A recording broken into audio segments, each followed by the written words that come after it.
ত্রয়োদশ জাতীয় সংসদ নির্বাচন হবে বাংলাদেশের ইতিহাসে সবচেয়ে নিরপেক্ষ নির্বাচন বলে মন্তব্য করেছেন স্বরাষ্ট্র উপদেষ্টা জাহাঙ্গীর আলম চৌধুরী।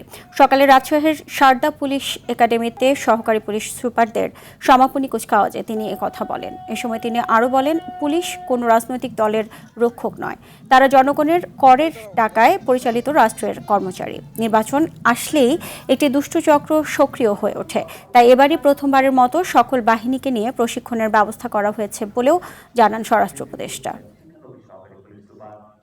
নির্বাচন আসতেই আপনারাই বললেন যে দুষ্ট চক্র একটু সক্রিয় হয়ে ওঠে, এই জন্যই কিন্তু আমরা প্রথমবারের মতো সব বাহিনীগুলির একটা প্রশিক্ষণের ব্যবস্থা করেছি, নির্বাচনকালীন প্রশিক্ষণ। এই প্রশিক্ষণটা কিন্তু বাংলাদেশে এবারেই শুধু প্রথম, সব বাহিনীগুলিকেই প্রশিক্ষণ দেওয়া হচ্ছে এই ধরনের ঘটনা যেন না ঘটে।